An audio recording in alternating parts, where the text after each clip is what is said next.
વધુ એક ભાજપના પાટીદાર નેતાએ રાજા અને પટરાણી ઉપર નિવેદન આપતા રાજકીય માહોલમાં ગરમાવો।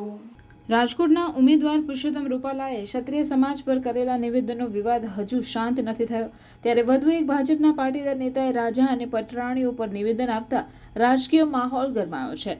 ગઈકાલે વિસાવદરમાં ભાજપની સભામાં જિલ્લા ભાજપ પ્રમુખ કિરીટ પટેલે બફાટ કરતા કહ્યું કે પહેલા રાજાની પટરાણી બોબડી હોય, લૂલી હોય કે લંગડી હોય, પણ એના કુખેથી જન્મેલો દીકરો રાજા બનતો હતો, પણ હવે રાજા મતપેટીમાંથી પેદા થાય છે।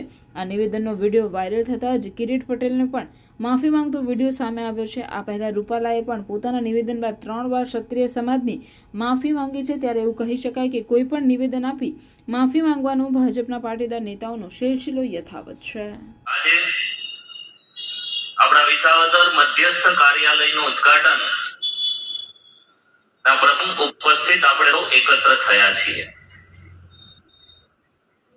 એક સમય એવો હતો હિન્દુસ્તાનમાં કે રાજાની પટરાણી બોબડી હોય, લૂલી હોય, લંગડી હોય, પણ એના કુખેથી જે દીકરો પેદા થતો હતો એ રાજા બનતો હતો, અને હવે રાજા મતપેટીમાંથી પેદા થાય। પ્રાર્થના સંદેશ ન્યૂઝની તમામ લેટેસ્ટ અપડેટ્સ માટે ચેનલને હમણાં જ લાઈક, શેર અને સબસ્ક્રાઇબ કરો।